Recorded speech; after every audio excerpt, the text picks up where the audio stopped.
Alors Awa, bonjour. Bonjour. Alors là aussi, pour nos téléspectateurs, pour notre public, est-ce que tu veux bien te présenter un petit peu? Ouais. Je m'appelle Awa Sissoko, je joue défenseur central. Je suis capitaine avec 19 NAS depuis l'année dernière. Euh, Ça fait 5 ans que je fais du foot. Enfin là, j'ai entamé ma 5e année. J'ai commencé à 12 ans avec le FC Solitaire, c'est à Paris. Mhm. Puis à la fin de ma 2e année, je pouvais plus jouer avec les garçons, j'avais plus l'âge. Donc mon coach il m'a emmené faire des tests pour Paris. Puis j'ai été prise. Je fais ma première année tranquillement. Au cours de l'année, j'ai été appelée pour être en U19 NAS. J'ai fini mon année. Elle s'était pas très bien terminée puisqu'on n'avait pas fini dans une bonne position. Puis on a recommencé l'année là, 2012-2013. Et on a fait un stage de reprise. J'étais un petit peu excitée, pas trop sérieuse et tout. Et mon coach, pour essayer de me calmer, il m'a donné comme responsabilité d'être capitaine. Puis ça a bien marché, ça fait que mon comportement s'est amélioré. Et j'ai plus de responsabilités maintenant, je suis plus mûr dans ma tête. Même si, même si j'ai que 17 ans, mais on dirait que j'en ai plus. Parce qu'avec cette responsabilité-là, je suis obligée de faire attention à tout ce que je fais. Même si des fois, il y a des moments où j'ai envie de faire une bêtise ou quoi, je ne peux pas le faire pour montrer l'exemple aux autres. Et c'est qu'on a fini cette année, deuxième. On perd en finale contre Lyon. Une défaite assez décevante parce qu'on aurait pu gagner le match. On n'a pas su marquer devant et derrière, on a fait des petites erreurs qui fait qu'on se prend 2 buts un peu bêtes. Et cette année, on va essayer de refaire la même saison, sauf avec les erreurs en moins. Et normalement, on devrait aller encore plus loin que cette année. Mhm. Donc ton capitaine, là, tu l'as vécu comment quand ton entraîneur l'a demandé? J'étais surprise parce que je pensais pas qu'il allait me mettre. Je pensais pas du tout que ça allait être moi. Je pensais vraiment pas. Et j'étais stressée un peu, j'avais peur. Parce que je suis une personne qui aime bien rigoler, faire n'importe quoi, faire des bêtises. Et je savais que si j'étais capitaine, je devrais arrêter tout ça. Et donc, dès les tout premiers matchs amicaux, je devais montrer que j'étais là. Je devais montrer que c'était moi qui devais commander, à peu près. Enfin, ouais, commander.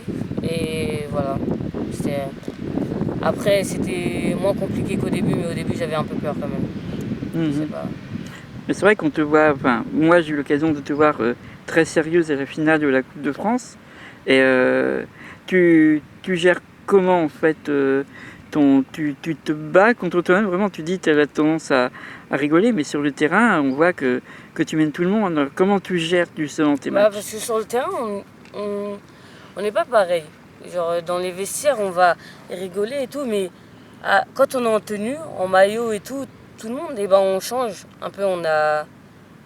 L'euphorie, elle passe. On est tous concentrés, on a tellement la rage, on a envie de gagner que on dirait qu'on n'est plus pareil. Moi, dans ma tête, quand je suis en maillot avec des crampons, je suis un monstre. Je deviens un monstre. Comme là, tout à l'heure, à la séance d'entraînement, je fais pas exprès, mais je mets un tampon à Grasse et même à la fin de l'entraînement, elle vient me voir, elle me dit ah, tu m'as fait trop mal, j'ai encore mal. Mais ça, c'est. Quand on porte le maillot, les crampons, c'est plus pareil. Mhm. Même si des fois, aux entraînements avec les personnes que je reste tout le temps, on aime bien rigoler. Le préparateur physique nous reprend des fois, il nous dit restez sérieuse, restez sérieuse. Mais c'est comme ça. Et après, quand on arrive sur le terrain, on sait que c'est le match. Arrivé à l'échauffement, on rigole encore, mais un tout petit peu. Puis quand c'est l'entrée, là, il y a un silence, tout le monde est concentré, on n'entend que des encouragements. Je rentre sur le terrain, moi, toujours avec la tête énervée, je fais pas exprès, mais c'est comme ça. Et voilà. Et Mhm. après, ouais. Et après, derrière, j'ai Océane, enfin celle qui joue en défense avec moi, qui m'aide à commander. Donc c'est un peu moins, c'est moins compliqué. Ça fait que je peux me concentrer sur mon jeu à moi et aussi sur l'équipe. Mhm. Donc, Alors tu es reconnue quand même comme une très bonne joueuse. quand même, de la part des fans du PSG avec lesquels je parle, des fois hors match et même sur les Facebook. Tu le savais que tu étais très très apprécié par les fans du PSG, et même c'est généralement les fans du PSG A, mais qui parlent, qui me disaient si un jour tu as l'occasion de faire une interview chez les U17, U19, enfin voilà, Awa elle est trop douée quoi. Non, je savais pas. C'est juste dans mon équipe, ils aiment bien me chambrer un peu. Ils me disent ouais, soit Sako, Thiago Silva et tout comme ça, mais pour moi c'est pour rigoler, mais je savais pas que j'étais apprécié quand même des fans. Non, je sais pas. Et comment t'es venue cette passion du football? Je sais même pas. À la base, moi quand j'étais petite, moi je voulais être athlète. Hein. Je faisais des courses et tout à l'école. On m'appelait Marie-Josée Pirec, parce que j'allais vite quand même. Moi je savais pas c'était qui cette dame, mais on faisait que de m'appeler comme ça. Un jour je suis parti regarder ses vidéos et j'ai vu qu'elle gagnait tout avec l'équipe de France et tout. Moi je voulais trop être athlète, donc je faisais de l'athlétisme.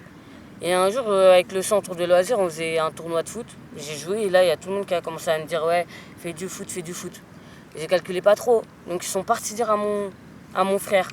Mon frère il s'en foutait un peu, il m'a dit ouais tu peux faire du foot, c'est pas mal et tout et tout. Mais je voulais rester dans l'athlétisme, moi dans ma tête c'était les Jeux Olympiques.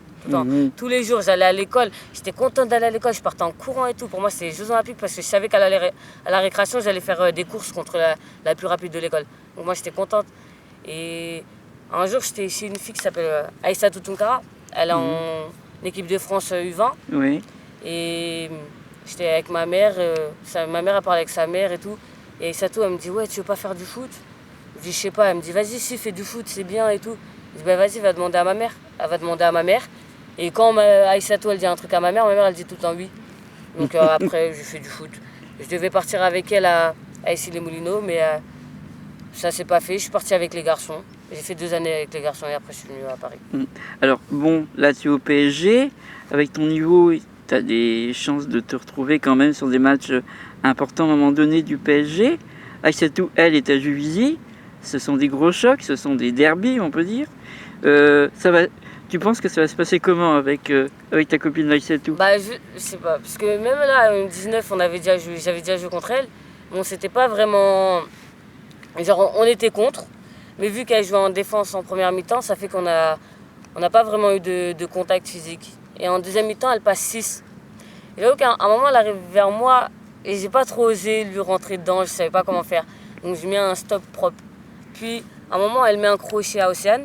Et là, elle va marquer, j'étais obligée. Donc, je lui mets un tampon voilà. Et après, à la fin du match, elle est venue me voir.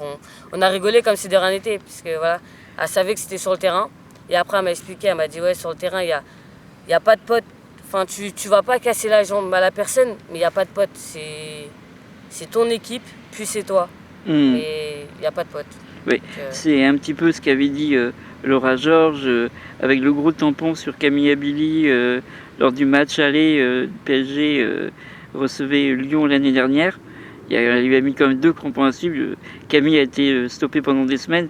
Même Camille a dit bon on est copines, voilà équipe de France, mais bon c'est le jeu quoi. C'est pas trop difficile des fois à gérer. Tu te dis quand même pas après bon quand même j'ai forcé. Bah ouais, parce qu'en fait il y a des personnes avec qui on a beaucoup d'affinités. Et elles changent de club comme ça parce que il y a eu par exemple un problème dans leur club et tout, ça fait qu'elles sont plus avec nous et on les affronte. Mais c'est une personne avec qui on parlait beaucoup, mais vraiment beaucoup, on était tout le temps ensemble. Et là, si on joue contre, on sait pas trop comment réagir. C'est pas trop parce que moi, par exemple, il y a ma meilleure, celle qui était avec moi tout le temps, elle est partie dans un autre club et le jour où on joue contre, et si elle me rentre dedans, bah, je sais que je vais m'énerver. Je sais qu'au foot, on était tout le temps ensemble, tout le temps. Elle était tout le temps là pour moi, j'étais tout le temps là pour elle. Et si elle me rentre dedans, je sais que ça va pas me plaire, alors que c'est comme ça, c'est le foot. Oui, c'est vrai que beaucoup de gens sont surpris. Enfin, moi, j'ai vu sur la finale, bon, il y a eu une blessée, il y a eu celle de Mélisor qui s'est blessée pour Lyon. C'est vrai que moi, j'ai vu des fois des mouvements que j'ai photographiés, même après la faute, on se bouscule encore, on se donne un coup. C'est pas ce que les gens pensent que c'est en fait un jeu de fillettes, on peut dire en fait. Bah non, c'est pas du tout un jeu de fillettes. Ah, non. Je sais que c'est pas un jeu de fillette parce que moi je sais que j'ai choqué le fils de Pascal, le préparateur physique. Donc quand il parle de moi, il dit allez où la fille qui met des gros coups d'épaule, allez où la fille qui met des gros coups d'épaule. Ouais, parce que bon, hein, ils aiment bien dire que le foot c'est un jeu de fillette et le foot féminin.